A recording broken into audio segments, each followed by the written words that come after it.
Welcome to Nameless Debate Radio, where radioactivity is contagious. All right. Okay, brother. So yeah, you tell me about Tazkiyah. Yes. Yeah. So you're talking about like the enrichment of the soul with like Islamic knowledge, right? Yeah. And what am I supposed to talk about that? Like I'm thinking dua is a form of tazkiyah, and I'm pretty sure just remembering like the remembrance of Allah in general is the form of tazkiyah, is like the main form of tazkiyah. Yeah. Good. So, I'm asking, do you know? Would you class yourself more towards a Sufi ideology? I don't know. I definitely hold the Sufi values very highly, like very highly. Like for example, the connecting with Allah. That's very important to me. So, have you ever spoke to Sheikh Al Nanawi about my beliefs? I have not. Okay. Is there a so? Does he know that? Wait, the beliefs you hold currently? I think he would have a good hunch. Yes. Does he say anything against? Not against you, but has he said anything about it? He values my yearning to have a rational explanation for Islam. And he said his rational explanation for Islam was, we are Muslims. Why? Because we believe Muhammad was the messenger of Allah, and we believe in Allah being like there's no God but him, right? So he feels sorry for you? Huh? So he feels sorry for you? He might be thinking I'm overcomplicating it. Okay. Like I want to be actually a little bit clear on a few things. I do not see myself as being a very religious individual. However, I do see myself being more religious than most Muslims. Okay. So I was actually in school today, and something really interesting happened. Okay. This Afghanistani person I know called Mohammed. Yeah. Everyone just calls him Mo. Yeah. And he's Muslim. Yes. But he's not religious. And okay. I have a Christian teacher who's really into his religion, and me and my teacher were debating about why the Islamic beliefs are more practical than the Christian beliefs. And my friend went to me, well, you're going too far with the religion. So me being because you got to understand, I've always had this extreme passion for religion since being a child, like age 4. Yeah. There was something personal that happened to me, and it might sound cheesy and weird, but I was actually in a nursery, and everyone's having a sausage apart from myself. So I got really angry, and then I went to my mum, why can I not have it? And my mum said, well, you're Muslim. Yeah. And ever since that day, it's always stuck with me that, yes, I am Muslim, and alhamdulillah, my father used to teach me the stories of the prophets every night, and I went further in my own deen, alhamdulillah, and I have to say, for a 16-year-old, I hold quite a bit of knowledge of Islam, alhamdulillah. Yes. And then this person went to me, well, just stick to the basics, just why not the 5 pillars, the salah, and that's it. There's one God, and Rasulullah is his messenger. You don't need to know about all the depths of it. So I was kind of took back by this in a good way, and how pure such a thing could be, because I mean that's our idealistic view, isn't it? Like, yes. not to go into such a depth where we get lost. Correct. I agree with you there.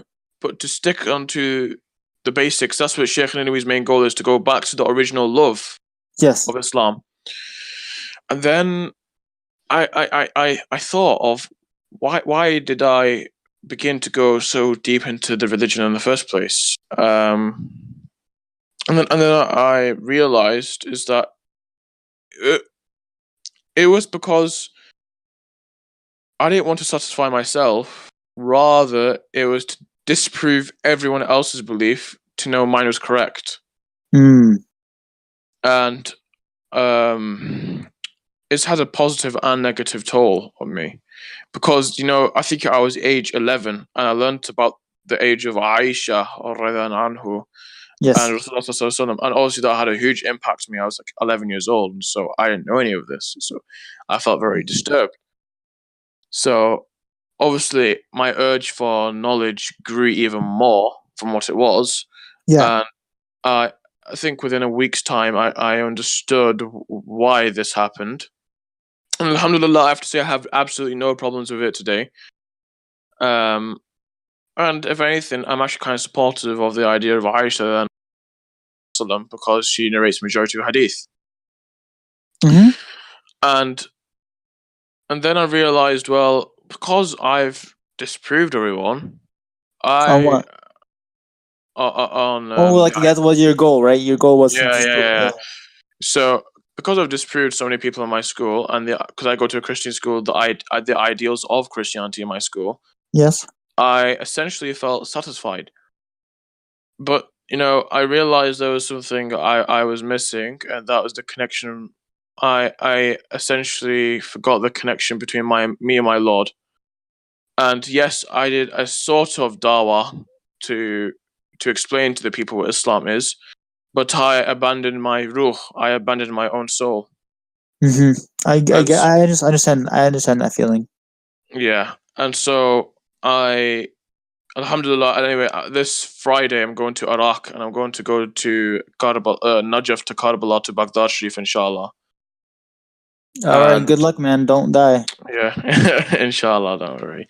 Yeah, so alhamdulillah, everything's been sorted. I'm going this Friday to see Imam Hussein, to see Imam Ali, and to see Sheikh Abdul Qadir Jilani, inshallah. Okay, that's great, man. But I am taking this opportunity as a khawla, as a seclusion, to realize what the main achievement of Islam in the first place is, and that is tasawwuf. And that is for you to see Allah, and if you do not see Allah, Allah is seeing you. That's not tasawwuf. That's أخبرني عن إحسان إحسان, right? Ihsan's purity, yes, but according to this as well, tasawwuf includes of ihsan. Like maybe tasawwuf's goal is ihsan. Yes, as far as ihsan's concerned, so to everyone, definitely. Yeah. But tasawwuf is more of the idea of that. Try and look at Allah. No, ihsan's more purification of the nafs. Mm-hmm. Tasawwuf is more of the practical way of doing such a thing. And it includes not just ihsan, rather it includes many other things as well, ideals, which I'm not going to get to because they're very philosophical. Okay. And I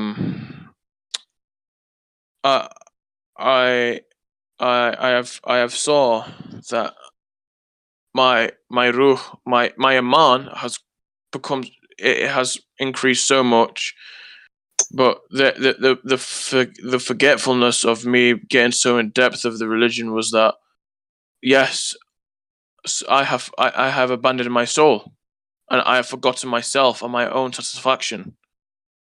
And so it played in my mind, and I thought to myself, well, Allah might have sent this message deliberately to show me, well, yes, teach about the deen of Islam, but also to remember it yourself. Yes. And I really wanted to discuss this with someone because my parents wouldn't really understand this, to be honest. Like they're not one of those people that I would tend to go for this. My parents are definitely those type of people. Yeah, and if anything, I kind of teach my parents the understandings of Islam. My father's very knowledgeable, but in terms of practicality, my dad would tend to his initial remark would be, "You see, I told you so. Don't go so in depth." Like it's something. My dad's very like he doesn't want me to go so in depth in the religion. But I mean, I have read books I should not have really read either, that have been forbidden in Islam. And if you Really? actually read, yeah, I have. I don't even understand what type of books are those. They are extreme dervish books, which I would personally not recommend to anyone that do Dervish not books, like the twirling of dervishes. no, it's more of the idea of tasawwuf, but on an extreme level of understanding, Okay. and not just that. Also, the history of Karbala was you have the politically correct Sunni version, and then you have the version where none of the Sunnis ever heard of. So there's that, and Yes. for a period of time, it gave me a very different perception on certain things. But then I came to learn that, well, yes, at certain times, certain things happen, and Allah knows best for that, why that happens. And then, like, I came to the conclusion the children are not to blame for the father, as the Shia tend to make it out to be. So, for example, Sal ibn Wa'qas, his son Raydan, his son actually took part in the killing of Imam Hussein. Remember, correct? Yes. But we as Muslims shouldn't really say anything against that.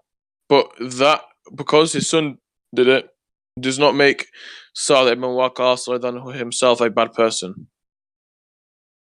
Mm-hmm. We should never blame the father for the son. Well, not never, but sometimes. Yeah, I guess. But they're all responsible for their own actions. Yes. And there was other things, but and my aspiration, I've always said this to my parents every day. He said, if I could do anything, honestly, I love education, yes, but this is how my day goes. I come home, Yes. I study Islam like over and over again. I then go on my server and teach other people. Come on this server, have some debates with people, and then just leave. And then trying to chill out and go away and just drink some mint tea and did a go with my family and stuff. This is how I Yeah. chill. But it's I've also said to my mother, if I could, I would just dedicate my entire life to Islam, because it's come to a point where I am just intoxicated by the understandings of Rasulullah sallallahu alaihi wasallam, and I just can't leave it. And sometimes it stresses me out that no one can understand me, because when I tell my mom and I tell my dad, and my parents are like, "Oh yeah, being a sheikh is one thing and getting an education is another thing." I'm like, "Yeah, I know." And they're like, "Oh, they don't hate it, but they don't love it either." Do you know what I mean? Yes. I understand what you mean exactly, because I've seen it happen in front of me. Yeah. Yeah. Is that to you personally? No, not me. My brother. Oh, what did your parents say? Well, they said the exact same thing you just said. Yeah. And I think it's very sad that people have a bad look on the religion of Islam. That, well, it's like the perception. Like my uncle the other day went to me. All these mulbis and all these imams, they're all corrupt. They're all doing it for money. And I was like, Well, well, a lot of them do, right? yeah, they do. And I said to him, I said, you can't blame every single one of them for doing that. I said, it's false. He went to me, yeah, well, they do. And I'm like, so what? I know there's many imams and shuyukh and scholars who don't. The thing is, they end up not getting like a sustainable lifestyle, and they have to do a second job and stuff like that. Very true. But that's why I respect people like Sheikh anyway, because I mean, he's actually a doctor himself. Yes. And he's got a degree in microbiology, I believe. Yeah. And these educated people I tend to listen to. Even people like Sheikh Hamza Yusuf. I mean, the guy's a complete genius. If you ever listen to one of his lectures, the way in terms of the way he speaks, he's an intellectual. You can just tell by the way he speaks and how he speaks and the way he uses his words very specifically. Yes, I mean, I definitely find these type of people's lectures to be always enlightening in some form or another. I personally, though, I'm not somebody that would go seek those type of things, though. So you wouldn't? Sorry, would you not seek? I would not seek those type of lectures and stuff like that. What type of lectures? No, I would not seek the lectures that you were just talking about, like for example, Hamza Yusuf and what was this other guy's name? Like there's many scholars that may give lectures on from an education standpoint, and it's like beneficial, like knowledge wise. I think those type of lectures are for more educated Muslims, to be fair. Yeah, and unfortunately, it's either I'm not an educated Muslim or something. No, But it's not that. No, I'm not talking about you specifically, but I'm talking about the general idea of Muslims anyway. Because when Muslims try to watch a video, they can't understand the thing. do you know what triggers me though? Yeah. I like and I'm pretty sure this triggers you too. When you have Muslims and they say, no, you don't have to do that, and you don't have to do this, and you can do this, and you can do that, based on desire, that makes me triggered. Yeah, exactly. That really annoys me as well. Like for example, I originally I had a haircut very well known as a fade. Oh boy. Yeah, Oh boy. and then I read the hadith about it, and there was one mufti called Mufti Abu Layth. I don't know if you ever heard of him. I heard of him. Yeah, absolutely terrible. I've actually debated him personally. He lives quite close to me in Birmingham. Well, it's not close, it's quite a while, but still, I debated him. And he was like, oh, well, you can have a fade because it says patches. And my point was, well, take that in context. Why Rasulullah would ban patches? It's because you're shaving one part and leaving the other part to grow. Yeah. And so I said, so the idea of a fade, therefore, is incorrect. And so ever since I've stopped having a fade, and my entire family is like, well, and then my family, I tried to tell my family, and my family was like, oh, well, you had it. And I was like, I had it, but now I don't. I want to change. Yeah. Yeah, and then they were like, "Oh no, well, like they think change can't happen." And then my friends in school are like, "Oh, how come we don't get the fade anymore?" Like my Christian and my non-Muslim. I'm like, "Well, it's against religion." He's like, "Oh, well, you used to have it." I was like, "I found out it was against religion." And then my Muslim friends tend to say, "Well, no, where does it say that? Tell me which hadith." So like, I'll show them. Yeah, but what number, what volume, what? I'm like, so I said you can't. I said I can't. Depending on the book, on what type of book of it is, I can't give you the exact verse. Because, for example, if you got the English translation from I don't know, the Quranic Institute, then that's different to an old fashioned one. It depends on the font and like everything changes. Are we Like if talking I about go, like the hair patches one? yeah. I think that's only mentioned in the hadith. Yeah, I know. But I'm saying, depending on the different, there's different. For example, you can have Bukhari Sharif, but in different versions. So depending on the version, then it changes. And then it was so annoying. And then my friend was like, "Oh no, we accept this and we accept that, and blah blah blah." And I'm like, "Well," I said, "Do you know how something's distinguished between a halal and a haram?" And I'm like, "No." And I was like, "So, where are you coming from? Like, seriously?" And then they were talking about halal food and haram food, and they were talking about, oh yeah, what makes halal. And my friend got chicken. He read Bismillahir Rahmanir Rahim, blew in it, he said, okay, now it's halal, and ate it. And I said, no, it doesn't become a halal by doing that. Like, seriously, it's annoying. And the thing is, the non-Muslim people have a bad perception of it, like Islam now, as in like, oh look, well they can just do anything, and because one person does something, that means the entire religion is based on that. Yeah, it's messed up. Exactly. That's why when I tend to debate people, I don't debate off people's actions. Rather, I debate off the actual book itself. Yeah, I agree with that. Because if we were going off people's actions, unless the religion says otherwise, but if we were going off people's actions, then we wouldn't get anywhere in life, to be honest. Yeah, because people are not perfect, and like Exactly. they're not even supposed to be like the reference, but rather, the reference is the book. Yeah, it was like I was debating the Salafi the other day, Haytham? and oh no, Haytham's a long thing with me. Haytham didn't want to debate me. Haytham just wants to ridicule me and comic off for day in day out. Damn. Yeah, I debate. What's his name? Let me just check for you. Taimiyah? Oh, Ibn Tammy, Taymiyyah. I've debated him on several occasions. I mind though. The Salafi. Where's his name? I was in the Islamic survey, you see, and I left because it was extremely ridiculous. I can't remember his name, but he's not in this server.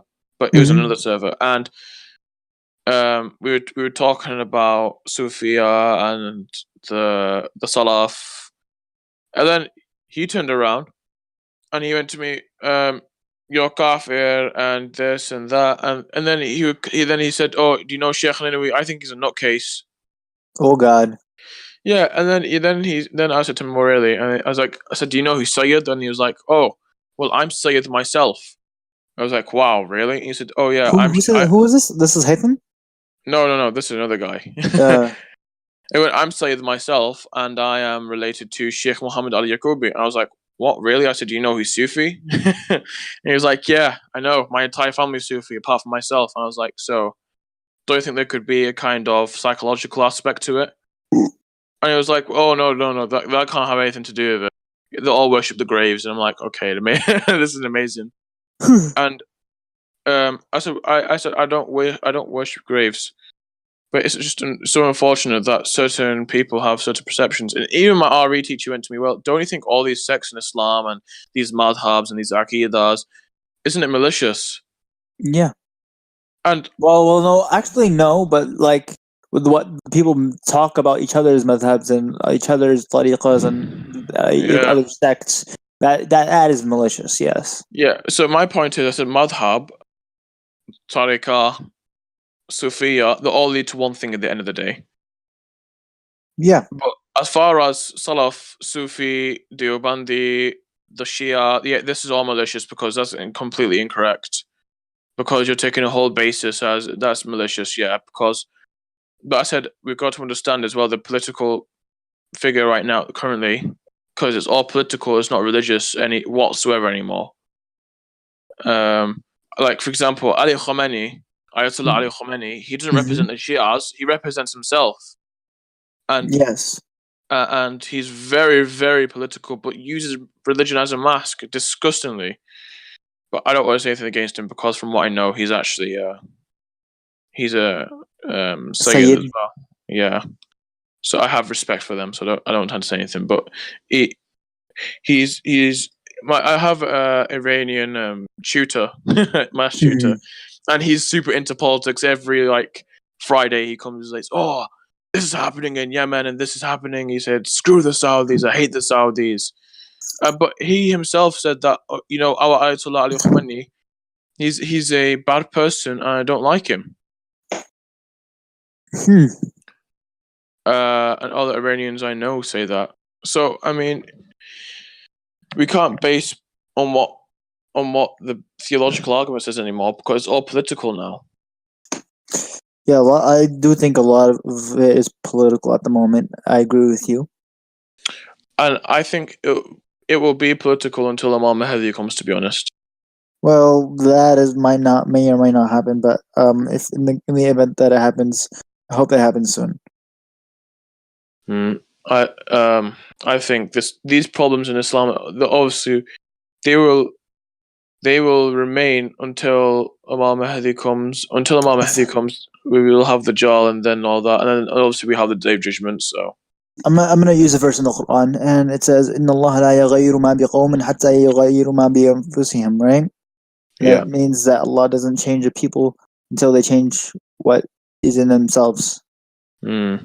So that would be the condition, in my opinion. I mean, yes, that is the self, but the general idea of how the wide Islam, like the media Islam, should I say, then will always be presented is going to be a very incorrect one. Well, the thing is that at the end of the day, you should make it simple. Like you were talking about it earlier, and you said you overcomplicated it and stuff, and that's literally what they go after. Like whoever wants to put Islam in a bad light, they go to the complicated. They go to the the little itty bitty details that might not even be in the Quran, and they that's like even in the Hadith they have to cherry pick from the Hadith. So in the end of the day, like for me, right, it's as simple as La ilaha illallah and Muhammad is a Rasul, and then from there I go and I submit and وَنَحْنُ لَهُ مُسْلِمُونَ, right? And to him we are servants, or we are his submissives, right? Yeah. And I accept that, and that's as simple as that. It sounds like that's literally all it is. And if I want to bring myself closer to that entity, I perform salah, and that's pretty much it. Yeah.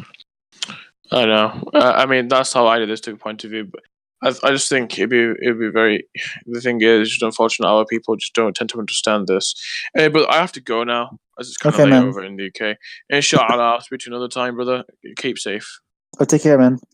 Salam. Hafiz. Assalamu alaikum. Thank you for listening. Like, share, subscribe, and join us in the Nameless Debates Discord. We hope to see you there.